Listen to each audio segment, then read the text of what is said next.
Mobil kita tadi dipukul pakai helm. Ya. Apa hal? Namanya ada pasien ya harus. Aduh, sudahlah. Itu kalau abangnya sakit tuh gak usah dibawa ambulan, suruh merangkak sendiri ya ke rumah sakit ya. Emosi saya guys sama orang-orangnya otaknya dangkal kayak gitu ya. Contohnya kayak ambulan lewat aja tuh kita nggak tahu mana yang diprioritaskan di jalan raya gitu.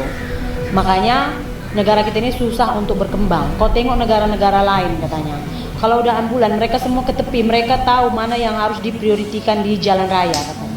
So why don't Malaysians like using a car horn? That's something I really want to know. Why? Because I've realized after living here for like 2 years, I realized no one really uses the car horn unless it's absolutely necessary.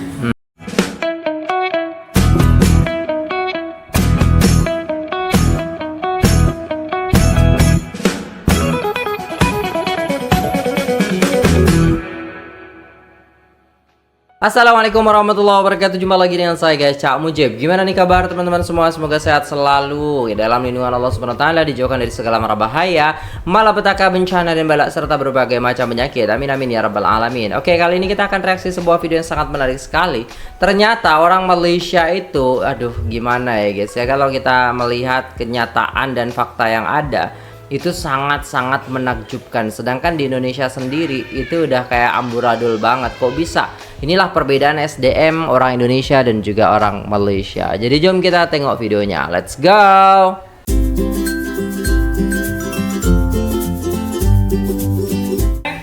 Di sana Orang Bandung ngelihat lalu lintas Medan. Mantap. Ya, Bang Becek, belok kanan lawan arah. Muncul di belakang Pajero dan berhasil melewati lampu. Mantap ya. Ini di Medan guys, gila memang ya. Medan tuh keras bos. Maju setengah jalan, udah maju setengah jalan kanan juga. Waduh. Pemandangan kayak gini tuh udah biasa gitu guys. Sedangkan kalau kita lihat di Malaysia nggak ada kayak gini. Terlalu kacau. Ini Medan bung, merah tandanya. Waduh, merah tandanya ditabrak.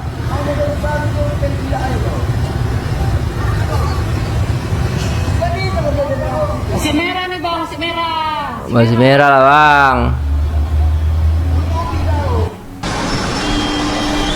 Pertama kali nyetir di Medan. Hijau, berhenti semua, merah jalan. Medan keras bos.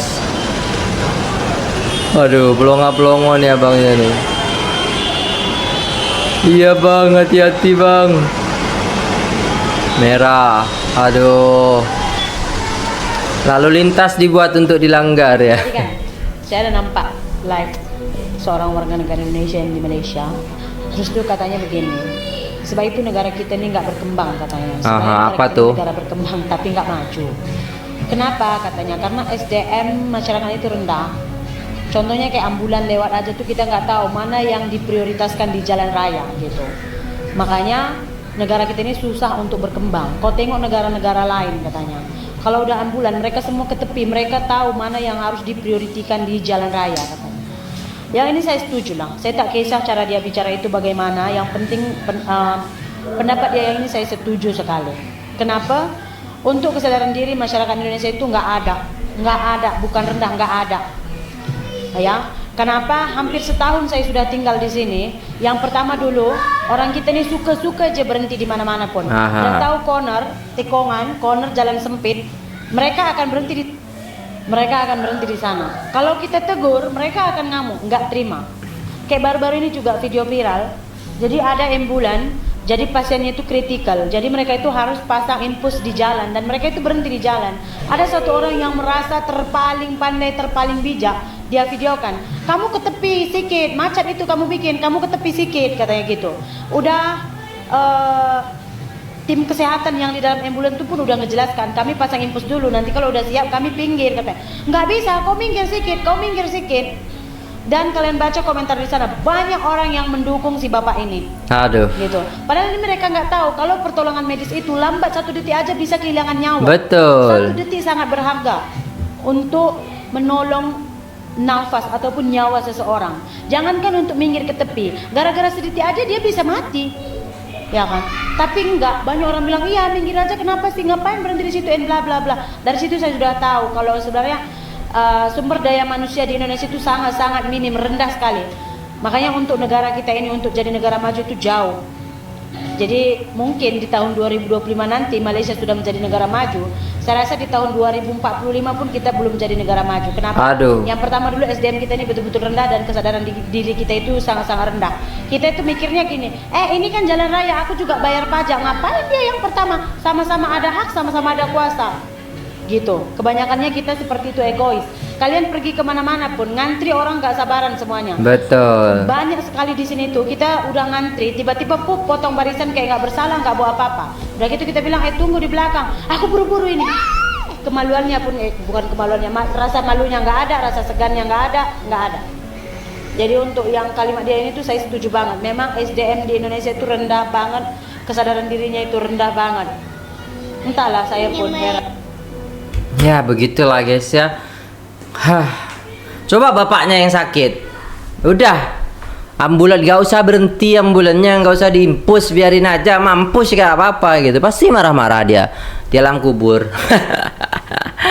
Aduh, ada aja bawa pasien sekarat. Nah ini nih Pasien dan ini dihalangi oleh apa ya ini guys ya, otak-otak seperti ini itu yang istilahnya membuat kerusuhan, membuat apa namanya ya, ketidaknyamanan ketika berkendara, apalagi ambulan, pengendara motor vario nih guys, diduga menghalangi ambulan yang membawa pasien tabrakan. Sekarang aduh, sinting emang nih, kita nggak tahu kenapa. emang sinting nih orang-orangnya, gila. Pengendara sepeda motor, kita sedang membawa pasien dan mobil kita tadi dipukul pakai helm, ya. Apa hal? Namanya ada pasien ya harus, aduh sudahlah. Itu kalau abangnya sakit tuh gak usah dibawa ambulan, suruh merangkak sendiri ya ke rumah sakit ya. Emosi saya guys sama orang-orangnya otaknya dangkal kayak gitu ya. Astagfirullahaladzim. Ini nih orangnya nih, otak dangkal nih, otak dangkal. Sudahlah, emosi saya. Astagfirullah. Bapak kepolisian mau diamankan ini Pak ya? Bapak kepolisian ya Pak, mau diamankan ya Pak? Bapak kepolisian, ya.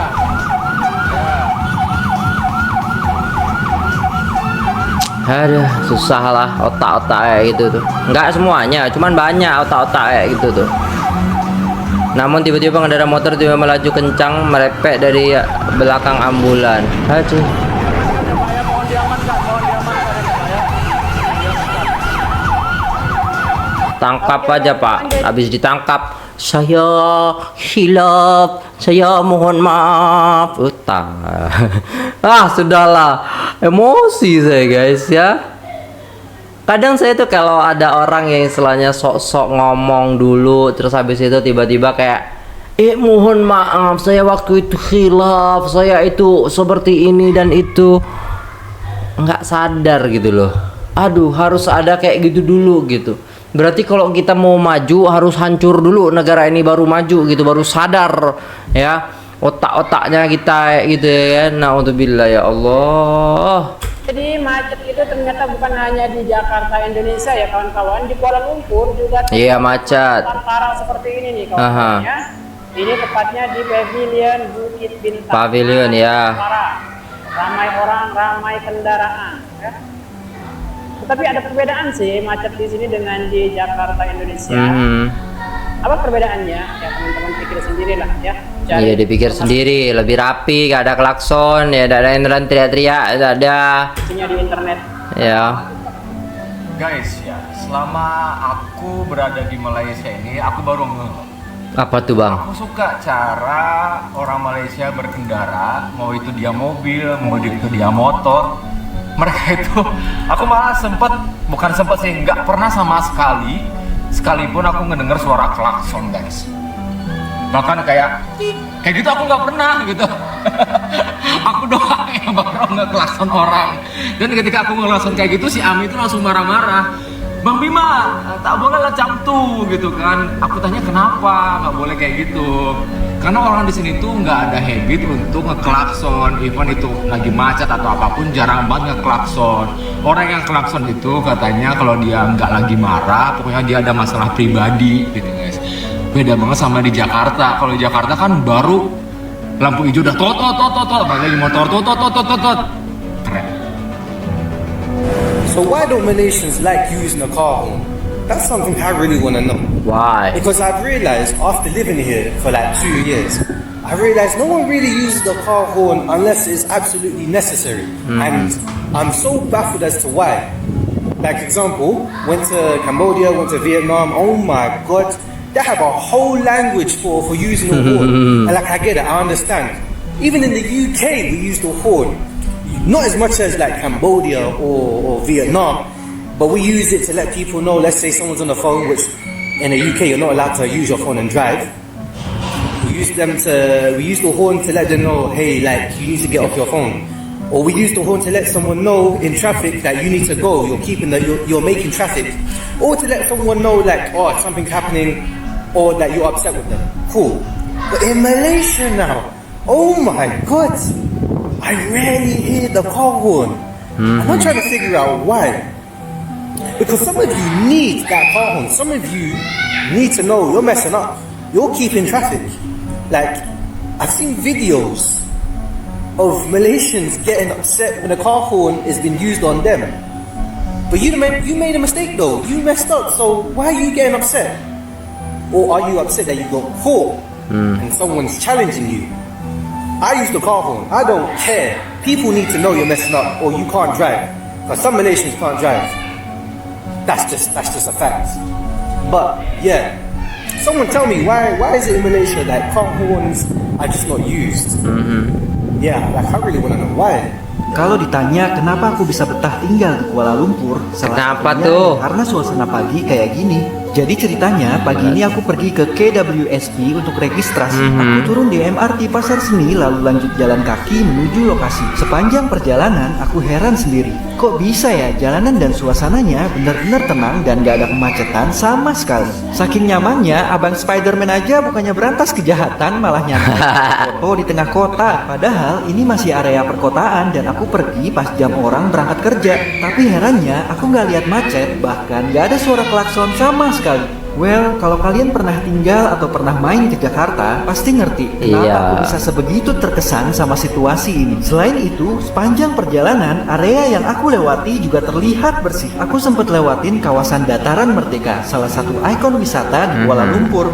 Dan seperti yang bisa kalian lihat, kondisi di sana pun bersih dan terawat. Mungkin ini salah satu bukti kalau uang pajak di sini benar-benar dikelola dengan baik. Jadi warganya bisa ngerasain langsung Betul. manfaatnya. Kadang kita nggak butuh hal besar buat ngerasa betah di suatu tempat. Pengalaman pagi ini aja udah cukup bikin aku nyaman tinggal di Malaysia. Aku kira cuma kebiasaan biasa. Ternyata inilah yang bikin Malaysia beda dari negara lain. Yuk aku ceritain ke kamu. Pertama, aku mulai dari hal-hal kecil yang bermakna. Misalnya, orang di sini tuh suka nahan pintu sambil senyum kalau ada orang di belakang. Kasir selalu ucap terima kasih dan orang tua pun sering tersenyum duluan. Hal-hal sederhana ini yang bikin orang tuh merasa dihargai. Yang kedua, aku sadar bahasa logat Malaysia yang kayak kata-kata lame atau jom awalnya tuh terdengar unik, tapi lama-lama justru bikin percakapan tuh terasa akrab dan menyenangkan. Aku juga kagum dengan semangat gotong royong. Kalau ada hajatan atau musibah, cepat sekali orang semua turun tangan dan membantu. Itu lagi yang aku suka, budaya menjaga kebersihan. Orang-orang terbiasa buang sampah pada tempatnya. Hal kecil tapi bikin suasana kota tuh jauh lebih nyaman. Dan yang paling indah, orang Malaysia tetap bangga dengan identitas mereka. Mereka pakai baju kurung atau baju Melayu ke mall atau acara modern, tapi jati diri tuh tetap terjaga. Hal-hal kecil macam inilah yang buat aku merasa Malaysia tuh bukan cuma sekedar tempat tinggal, tapi juga rumah kedua untuk aku. Nah, kalau ke orang-orang Malaysia, hal kecil apa lagi yang buat korang bangga? Alright guys, udah selesai videonya. Gila sih guys, ya respect sih. Malaysia tunjukkan tata krama di kelas dunia gitu kan. Sedangkan Indonesia memang harus belajar daripada Malaysia.